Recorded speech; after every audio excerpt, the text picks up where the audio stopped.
Okay, we're here. We're here in Japan. I was just staring at myself. Look at that. Look at that.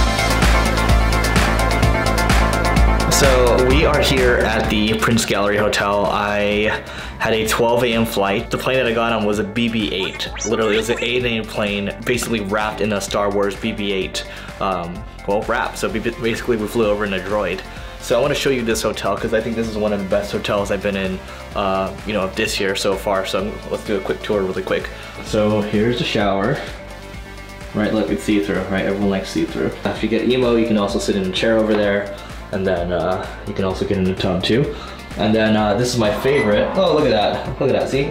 Come poop in me, that's what it's saying. We can do room controls from here too. So let's try this out. So let's try, what would happen if I press this?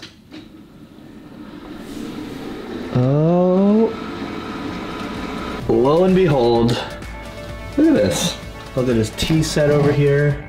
This looks too good to be like not touching it. Yeah, maybe I will make some hot tea tomorrow. There's more. Look at this, see, this is overdoing it. Like, who's gonna use this?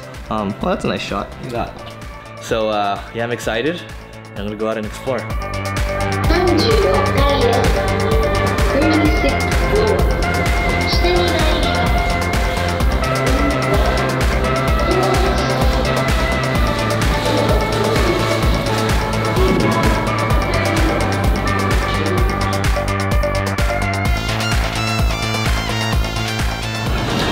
So you notice that? I want to talk about Japanese efficiency today. That one girl wearing the face mask, that's just an example, right? Like today in the morning, maybe like 50% of people were wearing face masks, and that's because everybody's sick. And so it's not efficient or effective to get sick, right? They make sure that they take some preventative measures so they get other people sick or they don't get sick too. So I think that's beautiful. During rush hour, the subways are worse than anything I've ever seen. Like much worse than New York.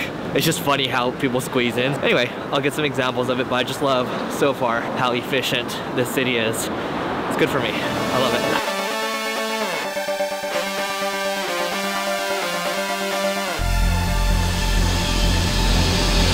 I have no idea what the f I am.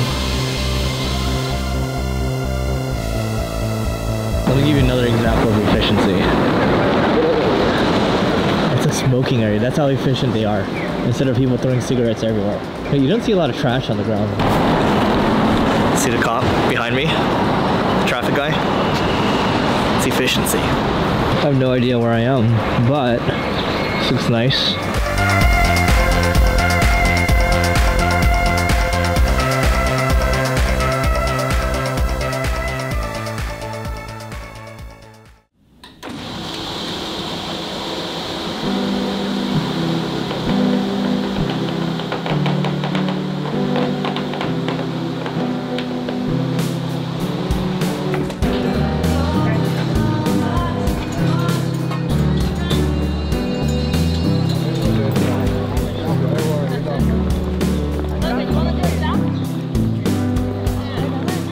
So I'm in this garden right now in the Meiji Shrine, and I thought I'd tell you a little story. So I'm in this group called Entrepreneurs Organization, and it's worldwide, and I met up with two Japanese people yesterday. They've both been running their companies for a long time. We're talking one guy for like 23 years, another guy for like 24 years or so. Yeah, one guy's like 52, the other guy's like 46 or so.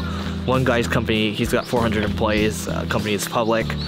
Other guy is doing really well too, and they're just really well put together. So what I learned that's different from Americans is that Americans tend to sell their businesses pretty quickly. They're looking for a quick exit, right? I'm not just talking about in general, but these guys just, I was like, why do you stick with this? It's because one of the guys said, you know, Japanese people, they don't really have, it's not easy for them to sell companies, so they just kind of stick with it, and it just gets bigger and bigger and it starts to snowball.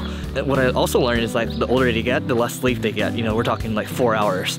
Used to sleep like 7-8 hours, now they're only sleeping 4 hours because that's just how they are. And final thing I'll mention, so, you know, A, it's consistency, and then number two, when they're talking about their employees, they call them Japanese soldiers, because they work really, really hard. And I was like, so how often do your employees, I mean, what's like the timetable for them?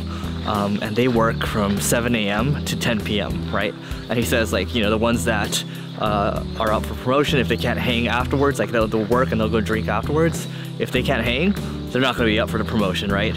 And he's kind of like half joking, but you can tell he's kind of half serious too. So anyway, I think, you know, I talk about consistency all the time with like podcasts, things like that, but running the same business for 20 plus years, you know, that's pretty admirable, and just shows that, you know, you stay consistent, you can make really big things happen. And again, this guy has 400 plus employees, like 14 plus offices, and it's a publicly traded company in Japan. So yeah.